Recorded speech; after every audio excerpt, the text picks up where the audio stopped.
Hello hi అండి అందరికీ. సుంకులమ్మ అయిపోయింది కదా. నెక్స్ట్ డే మార్నింగ్ ఇలాగా కర్రీ నైటే తీసి పెట్టారు, చేసి పెట్టి ఏం కదిపియకుండా. దాన్ని ఇప్పుడు స్టవ్ మీద పెట్టేసి వేడి చేస్తున్నాను. ఇక్కడ మా చిన్నత్తయ్య రొట్టెలు చేస్తుంది, జొన్న రొట్టెలు.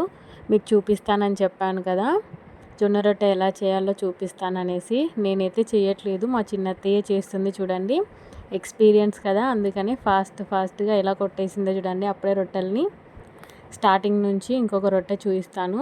నేనైతే క్లాత్తో అంటాను, వీళ్ళు చూడండి ఎక్స్పీరియన్స్ ఉన్నందుకు చేయితోనే వాటర్ అనేస్తున్నారు. ఇలాగా ఫస్ట్ జొన్న పిండిని కొంచెం అలా తీసుకొని వాటర్తో అలా స్ప్రెడ్ చేసేసుకొని ఇప్పుడు ఇలా కొట్టేసుకోవాలన్నమాట. జొన్న రొట్టెని సైడ్కి ఇలా చేయి పెట్టేసుకుంటే రొట్టె అనేది చీలకుండా ఉంటుంది.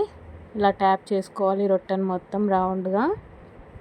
ఇక్కడ చూడండి, అప్పుడే నేను వీడియో తీసేలోపు ఎన్ని రొట్టెలు కొట్టేసిందో. మీరు కలర్ చేంజ్ చూసారా, ఎల్లో కలర్లో ఉన్నాయి కదా, పచ్చజొన్న రొట్టెలు అండి ఇవి. ఇక్కడ చూడండి, బాగా పొంగింది కదా రొట్టె, ఫ్లఫీగా రొట్టెలు రెడీ అయ్యాయి. ఇక్కడ కర్రీ కూడా రెడీ అయిపోయింది. రొట్టెలన్నీ తెచ్చేసుకొని ఇలా వైట్ రైస్ కూడా వండేసుకున్నాము. ఇంకా నెక్స్ట్ తినడమే. ఎవరైనా తినని వాళ్ళు ఉంటారు కదా, వాళ్ళ కోసం ఆలూ కుర్మా.